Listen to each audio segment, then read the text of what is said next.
Assalamualaikum warahmatullahi wabarakatuh. Perkenalkan, kami dari kelompok 9 yang terdiri dari Roy Sandi Sianturi, Ade Marlini Rahman, Asri, dan Helmi Mika Pasulu. Di sini kami akan menjelaskan tentang Baitul Mal wa Tamwil. Baitul Mal berasal dari bahasa Arab bait yang berarti rumah dan al-mal yang berarti harta. Baitul Mal berarti rumah untuk mengumpulkan atau menyimpan harta. Baitul Mal adalah suatu lembaga atau pihak atau al-jihad yang mempunyai tugas khusus menangani segala harta umat, baik berupa pendapatan maupun pengeluaran umat. Baitul Mal dapat juga diartikan secara fisik sebagai tempat atau al-makan untuk menyimpan dan mengelola segala macam harta yang menjadi pendapatan umat.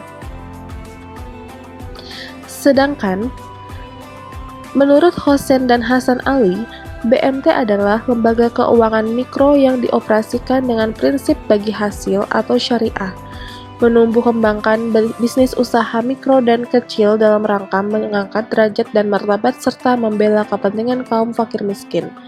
Ditumbuhkan atas dasar prakarsa dan modal awal dari tokoh-tokoh masyarakat setempat dengan berlandaskan pada sistem ekonomi yang salam, yaitu keselamatan, kedamaian, dan kesejahteraan. Dan menurut Heri Sudarsono, BMT yaitu lembaga yang mengarah pada usaha-usaha pengumpulan dan penyaluran dana yang non-profit seperti halnya zakat, infak, dan sodaqoh. Sehingga secara konseptual, BMT memiliki dua fungsi, yaitu 1. Baitul Mal, menerima titipan dana zakat, infak, dan sodaqoh serta mengoptimalkan distribusinya sesuai dengan peraturan dan amanahnya. 2. Baitul Tamwil, melakukan kegiatan pengembangan usaha-usaha produktif dan investasi dalam meningkatkan kualitas ekonomi pengusaha mikro dan kecil, terutama dengan mendorong kegiatan menabung dan menunjang pembiayaan kegiatan ekonomi. Baitul Mal dalam makna istilah sesungguhnya sudah ada sejak masa Rasulullah SAW, yaitu ketika kaum muslimin mendapatkan ghanimah atau harta rampasan perang pada perang Badar. Pada masa Rasulullah SAW ini, Baitul Mal lebih mempunyai pengertian sebagai pihak atau al-jihad yang menangani setiap harta benda kaum muslimin, baik berupa pendapatan maupun pengeluaran. Saat itu, Baitul Mal belum mempunyai tempat khusus untuk menyimpan harta karena saat itu harta yang diperoleh belum begitu banyak. Kalaupun ada, harta yang diperoleh hampir selalu habis dibagi-bagikan kepada kaum muslimin, serta dibelanjakan untuk pemeliharaan urusan mereka. Rasulullah SAW senantiasa membagikan ghanimah dan 1/5 bagian darinya atau al-akhmas setelah usainya peperangan, tanpa menunda-nundanya lagi. Dengan kata lain, beliau segera menginfakkannya sesuai pembentukannya masing-masing. Selain itu, sejarah BMT setelah Rasulullah SAW dapat kita lihat pada 1. Masa Khalifah Abu Bakar Asy-Syiddiq 11-13 Hijriah atau 632-634 Masehi. Kedua, masa Khalifah Umar bin Khattab. Ketiga, masa Khalifah Utsman bin Affan. Keempat, masa Khalifah Ali bin Abi Thalib. Dan kelima, masa khalifah-khalifah sesudahnya. Berdasarkan beberapa referensi, sejarah BMT ada di Indonesia dimulai tahun 1984 dikembangkan mahasiswa ITB di Masjid Salman yang mencoba menggulirkan lembaga pembiayaan berdasarkan syariah bagi usaha kecil. Kemudian, BMT lebih diberdayakan oleh ICMI sebagai sebuah gerakan yang secara operasional ditindaklanjuti oleh Pusat Inkubasi Bisnis Usaha Kecil.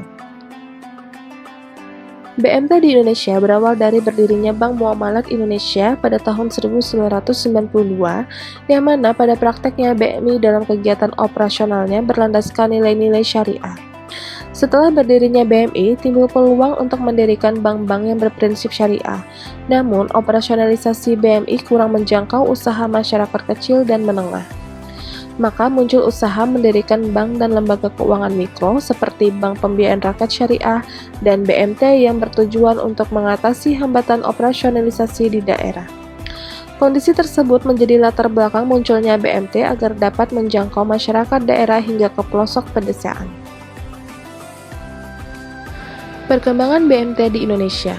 Progresifnya, perkembangan BMT di Indonesia tidak terlepas dari besarnya porsi masyarakat kelas menengah dan bawah di Indonesia. Dari total sekitar 265 juta penduduk, 40% merupakan masyarakat kelas menengah dan 20% digolongkan sebagai kelas bawah. Ditambah sebanyak kurang lebih 25,67 juta jiwa dikategorikan sebagai penduduk miskin atau 9,66% jumlah penduduk. Berdasarkan angka tersebut, maka diperlukan pengembangan ekonomi umat yang sesuai untuk mayoritas masyarakat, yaitu melalui KUMKM dan optimalisasi dana sosial Islam. Inilah yang menjadikan keberadaan BMT relevan dan sangat diterima oleh masyarakat Indonesia.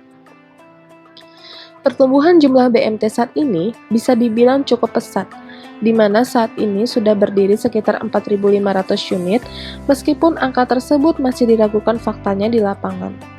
Pertumbuhan dan persebaran BMT yang luas tidak diimbangi dengan pendataan yang baik. Hal ini berawal dari belum jelasnya pengaturan BMT di Indonesia, di mana regulasi dan pengawasannya masih tumpang tindih antara regulator terkait. Lebih jauh, terkait hal tersebut tidak ada kesesuaian data jumlah BMT yang ada di seluruh Indonesia, baik yang aktif maupun yang sudah tidak aktif, termasuk mengenai posisi keuangannya masing-masing. Selain itu, banyak juga ditemukan BMT yang tidak dapat mempertahankan performa dan eksistensinya. Selanjutnya, kita akan melihat 4 peran BMT.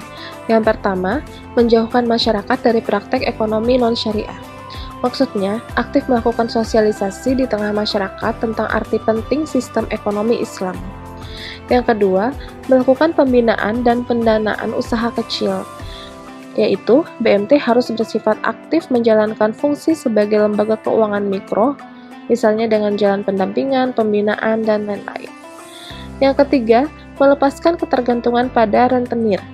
Masyarakat yang masih tergantung rentenir disebabkan rentenir mampu memenuhi keinginan masyarakat dalam memenuhi dan dengan segera. Maka BMT harus mampu melayani masyarakat lebih baik, misalnya selalu tersedia dana setiap saat. Dan yang terakhir, menjaga keadilan ekonomi masyarakat dengan distribusi yang merata, yaitu fungsi BMT langsung berhadapan dengan masyarakat yang kompleks dituntut harus pandai bersikap. Oleh karena itu, langkah-langkah yang melakukan evaluasi dalam rangka pemetaan skala prioritas yang harus diperhatikan. Selanjutnya yaitu Badan Hukum BMT. Secara yuridis, lembaga keuangan mikro atau LKM dapat digolongkan menjadi dua, yaitu 1. LKM formal. LKM yang memiliki landasan hukum dan legitimasi dari instansi yang berwenang, sebagaimana diatur dalam peraturan perundang-undangan yang ada, seperti koperasi simpan pinjam dan koperasi jasa keuangan syariah. Yang kedua, LKM informal, dibentuk tanpa ada landasan hukum dan legitimasi dari instansi yang berwenang sebagaimana diatur dalam perundang-undangan. Bentuk dari LKM ini antara lain kelompok swadaya masyarakat atau KSM, lembaga keuangan mikro syariah, serta BMT. Berdasarkan surat keputusan bersama antara Menteri Keuangan, Menteri Dalam Negeri, Menkoperasi, dan UKM bersama Gubernur Bank Indonesia tentang strategi pengembangan lembaga keuangan mikro, BMT dituntut memilih sendiri ingin menggunakan payung hukum yang mana, BPRS, BUMDes, atau koperasi. Jika BMT memilih badan hukum koperasi, maka BMT harus tunduk pada ketentuan Undang-Undang Nomor 17 Tahun 2012 tentang perkoperasian, serta perundang-undangan lainnya yang terkait dengan perkoperasian. Khususnya untuk BMT sendiri, jika ingin berbentuk koperasi, maka BMT harus menjadi koperasi jasa keuangan syariah. Atau dengan kata lain, BMT dapat memilih menjadi Bank Perkreditan Rakyat atau BPR, atau koperasi atau badan usaha milik desa, atau lembaga keuangan lainnya dan sesuai dengan peraturan perundang-undangan yang berlaku. Namun, semenjak keluarnya Peraturan Menteri Koperasi dan Usaha Kecil dan Menengah Republik Indonesia Nomor 16 tentang pelaksanaan kegiatan usaha simpan pinjam dan pembiayaan syariah oleh koperasi, BMT memiliki dasar hukum dalam KSPPS, yaitu koperasi yang kegiatan usahanya meliputi simpanan, pinjaman, dan pembiayaan sesuai prinsip syariah, termasuk mengelola zakat, infak atau sedekah, dan wakaf dengan Kementerian Koperasi dan UKM sebagai regulator. Dengan demikian, keberadaan BMT menjadi organisasi yang sah dan legal sebagai lembaga keuangan syariah. BMT harus berpegang teguh pada prinsip-prinsip syariah. Di dalamnya mengandung keterpaduan sisi sosial dan bisnis, dilakukan secara kekeluargaan dan kebersamaan untuk mencapai sukses kehidupan di dunia dan di akhirat. Nah, selanjutnya ada 5 prinsip kerja BMT. Yang pertama, prinsip bagi hasil, yaitu menggunakan konsep al-mudarabah, al-musyarakah, al-muzara'ah, dan al-musakah. Yang kedua ada sistem profit, yaitu sistem yang sering disebut sebagai pembiayaan kebajikan, merupakan pelayanan yang bersifat sosial dan non-komersial. Nasabah cukup mengembalikan pokok pinjamannya saja. Yang ketiga ada sistem balas jasa. Tata cara jual beli yang dalam pelaksanaannya BMT mengangkat nasabah sebagai agen yang diberi kuasa melakukan pembelian barang atas nama BMT dan kemudian bertindak sebagai penjual dengan menjual barang yang telah dibelinya dengan ditambah markup. Keuntungan BMT nantinya akan dibagi kepada penyedia dana. Yang keempat ada akad bersyarikat. Akad ini adalah kerjasama antara dua pihak atau lebih dan masing-masing pihak mengikutsertakan modal atau dalam berbagai bentuk dengan perjanjian pembagian keuntungan atau kerugian yang disepakati. Konsep yang digunakan yaitu al-musyarakah dan al-mudarabah. Dan yang terakhir ada produk pembiayaan. Penyediaan uang dan tagihan berdasarkan persetujuan atau kesepakatan pinjam-meminjam di antara BMT dengan pihak lain yang mewajibkan pihak peminjam untuk melunasi utangnya beserta bagi hasil setelah jangka waktu tertentu. Menggunakan konsep al-murabahah, al-baibit saman, aji, al-mudarabah, dan al-musyarakah. Dan selanjutnya yaitu ada produk BMT. Yang pertama produk penghimpunan dana yang terdiri dari simpanan wadiah dan simpanan mudharabah.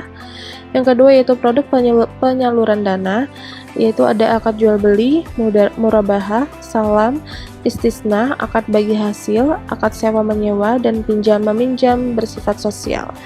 Yang ketiga yaitu ada produk jasa. Dan yang keempat ada produk tabaru yang terdiri dari zakat, infak, sedekah, wakaf, dan hibah. Dan selanjutnya kita akan melihat kendala BMT dan strategi pengembangannya.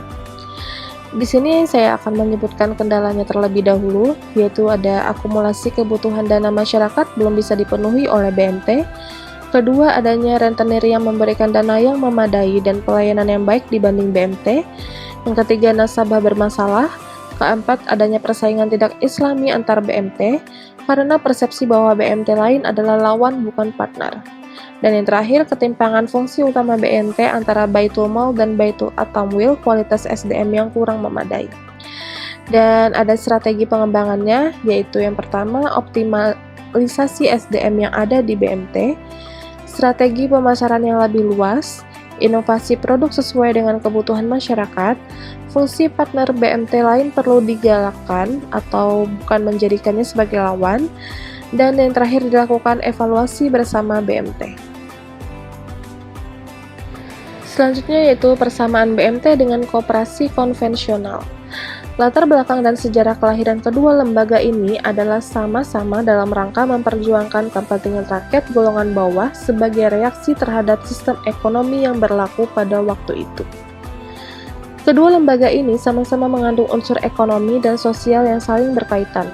Tujuan yang terkandung adalah sama-sama berusaha untuk mensejahterakan anggota pada khususnya dan masyarakat pada umumnya, terutama bagi golongan masyarakat kecil dalam rangka mengentaskan kemiskinan bagi perbaikan ekonomi rakyat. Jika mengacu pada konsep mekanisme kerja bahwa kedua lembaga ini diusahakan bergerak pada 3 sektor, yaitu sektor jasa keuangan melalui simpan pinjam, sektor sosial, dan sektor real. Kalau tadi persamaannya, selanjutnya itu ada perbedaan BMT dan koperasi konvensional. Yang pertama, BMT bagi hasil adalah cara yang diambil untuk melayani para nasabahnya. Koperasi konvensional, aspek pembiayaan memberikan bunga pada setiap nasabah sebagai keuntungan koperasi. Maksudnya, aspek pembiayaan koperasi konvensional memberikan bunga pada setiap nasabah sebagai keuntungan koperasi, sedangkan pada koperasi syariah, bagi hasil adalah cara yang diambil untuk melayani para nasabahnya. Yang kedua, BMT, aspek pengawasan adalah pengawasan syariah selain pengawasan kinerja. Koperasi konvensional, aspek pengawasan yang diterapkan pada koperasi konvensional adalah pengawasan kinerja. Maksudnya, aspek pengawasan yang diterapkan pada koperasi konvensional adalah pengawasan kinerja. Ini berarti koperasi hanya diawasi kinerja para pengurus dalam mengelola koperasi. Berbeda dengan koperasi syariah, selain diawasi pada pengawasan kinerjanya, tetapi juga pengawasan syariah. Prinsip-prinsip syariah sangat dijunjung tinggi, maka dari itu kejujuran para intern koperasi sangat diperhatikan pada pengawasan ini. Bukan hanya pengurus, tetapi aliran dana serta pembagian hasil tidak luput dari pengawasan. Yang ketiga, BMT tidak mengkreditkan barang melainkan dijual secara tunai, uang atau barang yang dipinjamkan tidak dikenakan bunga. Koperasi konvensional, aspek penyaluran produk memberlakukan sistem kredit barang atau uang. Maksudnya, aspek penyaluran produk koperasi konvensional memberlakukan sistem kredit barang atau uang pada penyaluran produknya. Adalah koperasi konvensional tidak tahu menahu apakah uang atau barang yang digunakan para nasabah untuk melakukan usaha mengalami rugi atau tidak. Nasabah harus tetap mengembalikan uang sebesar yang dipinjam ditambah bunga yang telah ditetapkan pada RAT. Aktivitas ini berbeda di koperasi syariah. Koperasi ini tidak mengkreditkan barang-barangnya, melainkan menjualnya secara tunai, maka transaksi jual beli atau yang dikenal dengan murabaha terjadi pada koperasi syariah. Uang atau barang yang dipinjamkan kepada para nasabah pun tidak dikenakan bunga, melainkan bagi hasil, artinya jika nasabah mengalami kerugian, koperasi pun mendapatkan pengurangan pengembalian uang, dan sebaliknya. Ini merupakan salah satu bagi hasil yang diterapkan pada koperasi syariah. Dan yang terakhir, BMT zakat dianjurkan bagi para nasabahnya, karena koperasi ini juga berfungsi sebagai institusi ziswaf. Koperasi konvensional, aspek fungsi tidak sebagai lembaga penerima dan penyalur zakat. Maksudnya, aspek fungsi sebagai lembaga zakat koperasi konvensional tidak menjadikan usahanya sebagai penerima dan penyalur zakat, sedangkan koperasi syariah, zakat dianjurkan bagi para nasabahnya karena koperasi ini juga berfungsi sebagai institusi ziswaf. Dan yang terakhir, saya akan menjelaskan tentang dampak perkembangan dan pertumbuhan BMT bagi perekonomian Indonesia. Dampak perkembangan dan pertumbuhan BMT di Indonesia yaitu BMT mampu mengembangkan usaha mikro terkait dengan produk berbasis keuangan dengan menggunakan akad yang jelas dan halal tentunya. Pembiayaan yang digunakan adalah murabahah, musyarakah, dan ijarahah. Selain turut serta mengembangkan usaha mikro, BMT juga dinilai mampu meningkatkan produktivitas keuangan sehingga tidak terjadi penimbunan uang karena uang terus berputar. Pada Global Islamic Finance Report atau GIFR 2019, Indonesia berhasil menjadi peringkat pertama dalam pasar keuangan syariah global dengan skor 81,93. Terletak di posisi ke-6, sehingga dapat disimpulkan tingkat pertumbuhan produk-produk ekonomi syariah sebagai solusi mengatasi peningkatan persaingan pasar global semakin jelas dan berhasil. Keberhasilan Indonesia dalam kegiatan tersebut tidak lepas dari strategi-strategi dan planning yang sangat baik untuk mewujudkan halalnya sebuah kegiatan ekonomi, yaitu dengan berlandaskan prinsip dan dasar syariah. Adapun salah satu yang menjadi tolak ukur keberhasilannya adalah semakin berkembang pesatnya Baitul Mal wa Tamwil atau BMT. Sekian presentasi dari kami, dari kelompok 9. Mohon maaf atas kekurangannya.